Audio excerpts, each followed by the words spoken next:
Êxodo, segundo livro da Bíblia, capítulo 19, a partir do verso número 1. Ao terceiro mês da saída dos filhos de Israel da terra do Egito, no mesmo dia vieram ao deserto do Sinai. Tendo partido de Refidim, vieram ao deserto do Sinai e acamparam-se no deserto. Israel, pois, ali acampou-se defronte do monte. E subiu Moisés a Deus, e o Senhor o chamou do monte, dizendo: Assim falarás à casa de Jacó, e assim anunciarás aos filhos de Israel. Vós tendes visto o que eu fiz aos egípcios, como vos levei sobre as asas de águias e vos trouxe a mim. Agora, pois, se cuidadosamente ouvirdes a minha voz e guardardes a minha aliança, então sereis a minha propriedade peculiar dentre todos os povos, porque toda a terra é minha. E vós me sereis reino sacerdotal e povo santo. Estas são as palavras que falarás aos filhos de Israel. E veio Moisés e chamou os anciãos do povo, e expôs diante dele todas as palavras que o Senhor lhe tinha ordenado. Então todo o povo respondeu a uma só voz, dizendo: Tudo que o Senhor Deus tem falado, assim faremos. E relatou Moisés ao Senhor as palavras do povo. Agora, por favor, primeira carta de Pedro, capítulo 2, verso 1.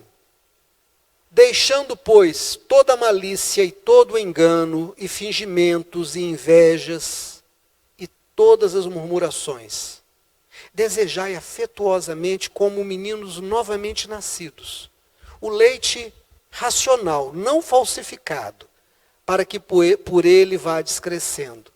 Se é que já provastes que o Senhor Deus é benigno, e chegando-vos para ele, a pedra viva, reprovada na verdade pelos homens, mas para com Deus eleita e preciosa. Vós também, como pedras vivas, sois edificados, casa espiritual e sacerdócio santo, para oferecer de sacrifícios espirituais agradáveis a Deus por Jesus Cristo. Agora, a última referência, Evangelho de João 7:37. E no último dia, o grande dia da festa, Jesus se colocou em pé e clamou, dizendo: Se alguém tem sede, venha a mim e beba. Quem crê em mim, como diz a Escritura, rios de água viva correrão do seu ventre. Isso disse ele do Espírito Santo, que haviam de receber os que nele crescem, porque o Espírito Santo ainda não fora dado, por Jesus ainda não ter sido glorificado. Amém. Queridos, eu gosto muito da roça. Gosto muito da roça. E especialmente eu tenho gostado muito do cerrado. O cerrado é um bioma muito rico, reserva hídrica, mas ele nas épocas mais quentes do ano, ele é seco. As árvores perdem as folhas, conservam muito poucas folhas. Você olha para os troncos das árvores, eles são retorcidos, sofridos, mostrando toda a força que aquela planta tem que fazer para passar pelas épocas mais secas. A terra é uma terra muito seca. As raízes dessas plantas são pivotantes, vão lá embaixo para beber água do lençol freático. Mas quando as nuvens começam a ficar escuras, na primeira chuva, reverdece o cerrado. O cerrado vira outro. Frutas maravilhosas, sabores exóticos, cheiros, cores e a riqueza da fauna. Uma coisa fantástica. Mas nas épocas mais secas, essa mesma fauna sofre muito, porque os córregos secam, as lagoas secam. Algumas pessoas têm feito um negócio muito legal, e eu tenho acompanhado isso na internet. Algumas pessoas vão a certos locais onde os pequenos lagos secaram, ou mesmo eles constroem pequenos lagos, levam água e colocam água ali. E como a tecnologia hoje é mais acessível, mais abundante, eles colocam câmeras filmando para ver o que vem beber dessa água. Já viu, Lucas, isso? E aí vem uma infinidade de pássaros coloridos, pássaros mais sem cores, mais cinza, mais opacos, outros muito ricos. Vêm em bandos, vêm sozinhos, alguns entram para nadar, para brincar. Vem o cangambá, que é uma espécie de gambazinho. Vem o cachorro do mato, vem o gato selvagem, vem pequenos roedores, o teu aparece, uma infinidade de bichos vem se refrescar, beber água. E é muito lindo isso, muito lindo. Que legal, né?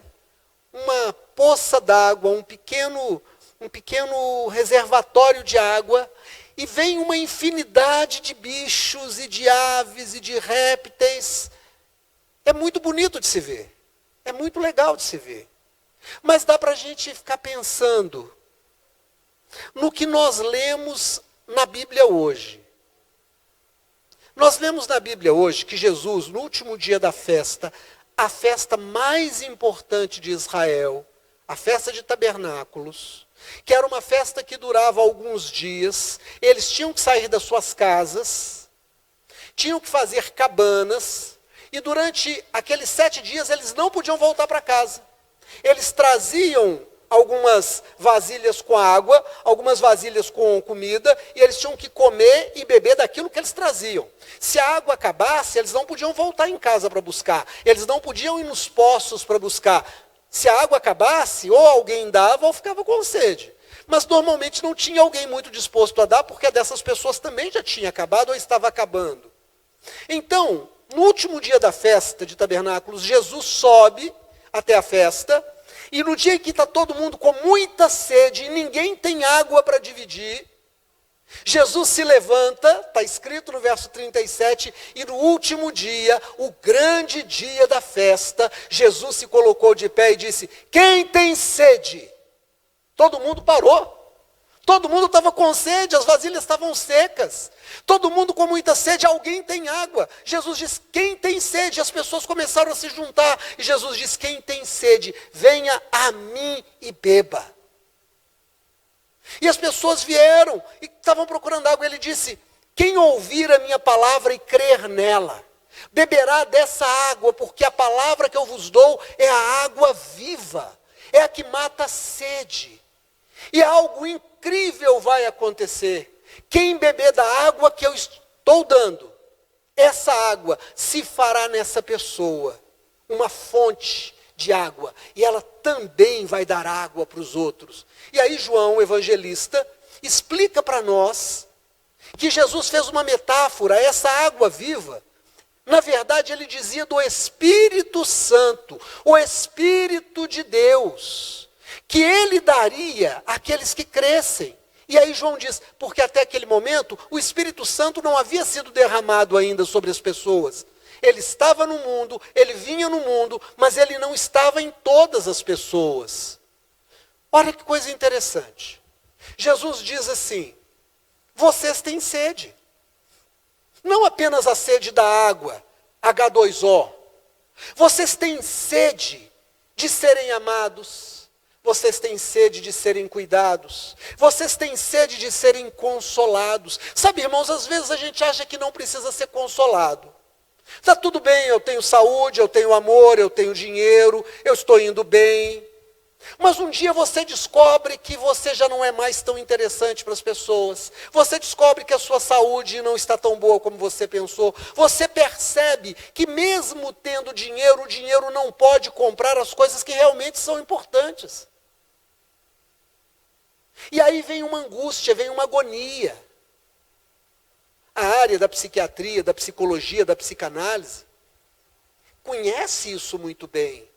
Pessoas que procuram quase no limite de dar cabo da própria vida. Pessoas que vêm num estado de depressão, pessoas trazendo transtornos, e tudo isso porque elas têm sede de serem amadas, de serem encontradas. O número de pessoas que estão se dando a relacionamentos mil, a todo tipo de relacionamento, elas talvez não tenham percepção, elas não tenham ainda entendido que elas têm uma fome que nenhum amor humano, que nenhum prazer humano pode suprir, que é o amor de Deus. Sabe, quando a gente deseja muito ter alguém, e você consegue esse alguém, e você olha para você e diz, mas ainda está faltando. Não é culpa da pessoa, ela faz tudo que pode, mas eu ainda sinto uma falta. Você acha que se comprar aquele carro, aquele apartamento, fizer aquela viagem, construir aquilo, você vai matar essa vontade, e você compra, e no momento em que você compra, que você luta, que você adquire, você percebe que aquilo também não te preenche. É disso que Jesus estava falando. Nós somos feitos por Deus e para Deus. Nós temos um espaço na nossa alma que só Deus pode ocupar. Não cabe homem, não cabe mulher, não cabe vício, não cabe prazeres, não cabe bens. Porque se coubesse, nós estaríamos felizes e satisfeitos. Mas nós não encontramos ninguém feliz e satisfeito, exceto aqueles que encontram a Deus. É isso que Jesus estava dizendo. Ele disse, quem tem sede existencial, quem procura um sentido na vida, quem precisa ser acolhido, quem precisa de um colo que não acaba, quem precisa de se sentir seguro, vem a mim, eu tenho para te dar. Sabe, irmãos, às vezes nós encontramos pessoas aventureiras. Eu tenho um amigo muito querido, que, da minha idade mais ou menos, um pouco mais novo, ele, quando era garotinho, um garoto mesmo, começou a trabalhar, e ele era ajudante de um mecânico, daqueles mecânicos antigos, Orlando. Tinha duas ferramentas principais, um alicate grande, bom, e uma chave de fenda boa. Não tinha muita coisa mais não. Precisava tirar uma porca, ele não tinha uma chave de boca. Ele não buscava uma chave inglesa, ele pegava o alicate. E se aquele parafuso não saísse, ele batia com o alicate como se fosse um martelo. Se ele precisasse fazer uma punção, ele pegava a chave de fenda e batia na chave de fenda. É claro que ele estragou muitas peças. É claro que ele deixou de fazer um serviço com competência. É preciso ter a ferramenta certa. Principalmente para peças sensíveis, de tamanho reduzido. Não sei se você já teve a oportunidade de levar um relógio para consertar. A chave de fenda, que mexe num celular, não é isso, Felipe? É pequena e às vezes a pessoa precisa ter uma lente para poder ver o lugar onde ela vai colocar aquela chave. E essa pessoa então precisa ter muito cuidado.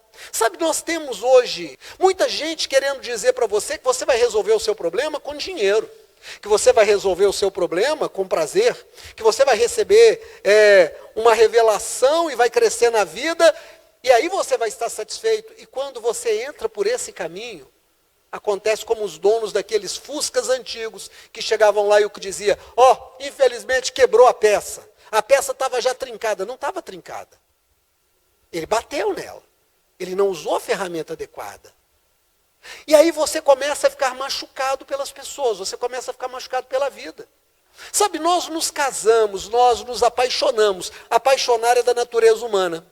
E certamente você já se apaixonou. E se não se apaixonou, vai se apaixonar. E você imagina que aquela pessoa vai te tratar muito bem, que aquela pessoa vai corresponder, e que ela vai ser fiel a você, e que ela vai ser tudo para você. E aí um dia você descobre que aquela pessoa não é aquilo que você imaginou. Porque na verdade não é o que ela era o que você imaginava que ela era. Você estava lidando com a sua imaginação, você estava projetando naquela pessoa que você esperava. E aí ela te magoa e você fica muito machucado. Mas quando nós temos a ferramenta certa para a peça sensível, e ela é usada adequadamente, ela não é estragada. Sabe qual é o amor que pode nos sarar? O amor de Deus. Sabe quem é que pode tirar as nossas mágoas e nos curar? Deus. Sabe quem é que levanta uma pessoa caída e a coloca de pé? Deus. Sabe quem é que pega uma pessoa que está em estado de miséria e coloca lá em cima em prosperidade, assentado com as pessoas mais importantes do mundo? Deus. E esse Deus tem um nome, porque Deus é um qualitativo. Se nós hoje sairmos à rua fazendo uma pesquisa, perguntarmos às pessoas, qual é o Deus que você conhece? Elas vão responder com muitos nomes. Existem muitos nomes, mas qual é o Deus que entra na sua vida e te perdoa os seus pecados? Sabe, irmãos, às vezes tem pessoas que trocam de roupa, mas não tomam banho. Já encontrou gente assim? Tem gente que é assim, principalmente pessoas mais velhas. Tem que tomar muito cuidado com o velho. A pessoa vai ficando mais velha, ela vai ficando numa preguiça de tomar banho. Você tem que tomar cuidado com o velho, não é verdade? Quem já cuidou de uma pessoa mais idosa sabe disso. Eles vão perdendo a noção. E aí você chega e fala assim, mas você está com roupa limpinha, só tomou banho, pai? Tomou banho, mãe? Ah, eu já tomei banho. Tomou não, foi ali vestir uma roupa. Já desse, uma pessoa que eu gosto muito também, a gente conversando, disse, sabe aquele nosso amigo? Sei, aquele nosso amigo. É uma pessoa mais velha. E essa pessoa me disse, olha, nós saímos, um outro grupo de pessoas saiu, ela estava fedendo. Falou, mas fedendo o quê? Pisou em alguma coisa? Às vezes pisou num cocô de cachorro, né, de gato, o gato tem um cocô fedorento. Ela falou, não, estava fedendo murrinha. Falei, mas ele anda tão limpinho. É, ele anda limpinho, mas não toma banho. Não toma banho, aquele cheiro, aquela coisa. Sabe, irmãos, às vezes nós não entendemos que nós estamos sujos por uma coisa chamada pecado. Tem dois tipos de pecado. Tem o pecado que Adão pecou e passou a todos os seus descendentes. Porque estava em Adão e passou geneticamente. Então nós nascemos pecadores, nós não pecamos. E nos tornamos pecadores por isso. Nós pecamos porque já somos pecadores. O pecado fede, mas às vezes a gente tenta resolver os problemas da gente trocando a roupa. A gente faz uma imagem, sabe quem eu sou? Eu sou doutor, eu sou estudado. Quanta gente estudada está roubando? Porque a gente está acostumado a ver o ladrão que rouba um celular na rua. Mas e aquele de colarinho branco que fez 3 faculdades, que tem uma empresa e que está roubando o dinheiro dos aposentados? Nós vimos o escândalo que tem vindo aí desde 2017, 18, dizem. 19, tirou dos aposentados e agora não se sabe como é que vai devolver esse dinheiro para os aposentados. E aqueles prefeitos, aqueles vereadores, aqueles deputados que já foram pegos e presos porque estavam roubando da saúde, roubando da merenda das crianças. Essas pessoas têm recursos, não precisam. Por que roubam? Porque a sua natureza é pecaminosa. Aquele médico que tem o dever e que fez um juramento de cuidar das pessoas, mas que se não receber o dinheiro, ele não atende ninguém. A pessoa cai na frente dele e ele passa como se não fosse nada. Elas perdem a humanidade porque são pessoas pecaminosas. Mas eu também sou, você também é. Por isso é que nós temos inveja, por isso é que nós mentimos, é por isso que nós agredimos aquela pessoa que no trânsito briga, aquela pessoa que mata, que rouba. Por quê? E aí não adianta trocar de roupa, não adianta dizer eu sou estudado, não adianta dizer eu sou crente, não adianta dizer eu sou budista, não adianta dizer eu sou católico, porque isso não muda você, isso tudo é roupa. E aí você vai para aqueles exercícios de autodeterminação. Eu vou mentalizar. Se eu mentalizar que eu sou uma pessoa controlada, eu vou estar controlado. E você começa de manhã dizendo eu sou controlado. E lá para o meio-dia você esquece que é controlado e alguém te dá uma palavra que te contraria e você solta o palavrão e você agride aquela pessoa. E você diz, mas eu disse que eu era controlado. Sabe por que você não consegue? Porque o pecado que está em você é uma sujeira. Você tem trocado de roupa, mas está fedendo. O que é que nós precisamos? Nos lavar. E aí essa pessoa, né, que contou para mim o caso do nosso amigo, disse, olha, e alguém chegou e disse para ele lá, vai tomar banho. Eles estavam num passeio, vai tomar banho. E ele foi tomar banho. Aí o cheiro ruim acabou. Aí a roupa limpa resolveu. Como é que eu tomo banho para que o pecado saia de mim? Recebendo o Espírito Santo, recebendo o perdão dos meus pecados. Por isso Jesus disse, quem tem sede, venha a mim e beba. Mas aí, irmãos, Jesus disse que não apenas ele tem água para dar, mas quem beber dessa água que ele der, vai se tornar uma fonte. Porque você começa a dividir. Eu recebi e eu passo a dar isso para os outros. Eu passo a fazer o mesmo que Jesus fez. Eu me torno um discípulo de Cristo. Eu me torno um cristão. Pastor, está ótima a palavra em João, mas o que tem a ver com o Êxodo e com 1 Pedro? Bom, vamos pensar em Êxodo. Quem é que está ali? Moisés e o povo de Israel. E eu tenho dito que Israel da Bíblia não é o Israel país. O Israel país é uma nação construída a partir de empresários, a partir de pessoas ricas que queriam tomar conta do petróleo do Oriente Médio. E eles tinham um plano lá dos anos 30, que se efetivou em 1948, com a desculpa de levar judeus perseguidos pelo nazismo para aquela região, o que não é verdade. Aquele Israel da Bíblia é aquele grupo de pessoas que foi levantado em Abraão. Qual foi a palavra que o Senhor Deus disse a Abraão? Abraão, em ti serão benditas todas as famílias da terra. Deus levanta um povo, permite que esse povo, quando já com 70 almas, através de Jacó, chegam ao Egito, 430 anos depois, eles são cerca de 3 milhões de pessoas, eles saem do Egito, durante alguns séculos, desses 430 anos, eles são escravizados, são torturados, Deus os tira e diz, agora vocês sabem como é o sofrimento, vocês serão uma bênção no mundo. Vocês serão uma bênção no mundo. Ele chama Moisés e diz, desce e fala ao povo. Se vocês cuidadosamente me obedecerem e entenderem que toda a terra é minha. Não é só vocês que são meu povo, não. Toda a terra é minha. Os indígenas do Xingu são meus. Os africanos são meus. Os europeus são meus. Os esquimós são meus. Não existe povo especial. Não existe um povo melhor do que o outro. Não existe um povo mais perto de Deus. O Senhor Deus disse, toda a terra é minha. Todos os povos são meus. Vocês, se tiverem o cuidado de andar na minha presença, e vocês se tornarem uma fonte de água para as pessoas matarem a sede de mim, vocês serão uma nação santa, um povo de propriedade exclusiva de Deus, as minhas testemunhas. E o povo disse, sim, Senhor, nós seremos. Mas eles se esqueceram rapidinho. Sabe o que eles fizeram? Se tornaram orgulhosos, se fecharam. Nós, os judeus, somos o povo de Deus. O resto tem que ser destruído. O resto não é de Deus. O resto é gentio. E aí eles escreveram uma outra literatura. Porque tem a Torá. A Torá são os livros sagrados. Os 5 primeiros livros, os profetas. Mas esses judeus orgulhosos que se afastaram da visão, eles escreveram um outro livro chamado Talmud.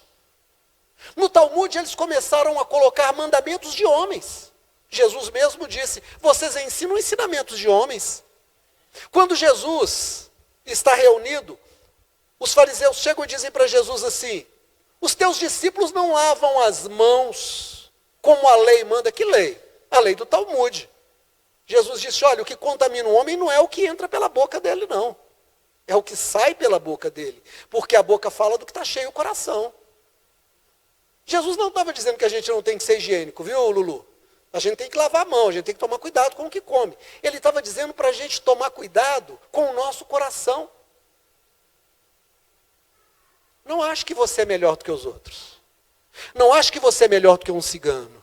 Não ache que você é melhor do que um negro. Não ache que você é melhor do que um nordestino. Não ache que você é melhor do que um sulista. Não ache que você é melhor do que um anão. Não ache que você é melhor do que alguém que está preso. Não ache que você é melhor do que ninguém, porque você não é. Eu não sou. Mas os judeus não entenderam que eles foram levantados para se tornar uma poça de água, para que viessem pessoas do mundo inteiro para beber nessas águas, como aquele moço que leva a água e coloca lá no poço, e vem aquele monte de bicho, de aves, de répteis, e se beneficiam daquela água. Os judeus, eles viraram as costas para o chamado deles, eles deixaram de ser os missionários de Deus. O que é que Jesus fez? Levantou a igreja. Aí vem 1 Pedro, capítulo 2, verso 9, e Pedro diz algo incrível.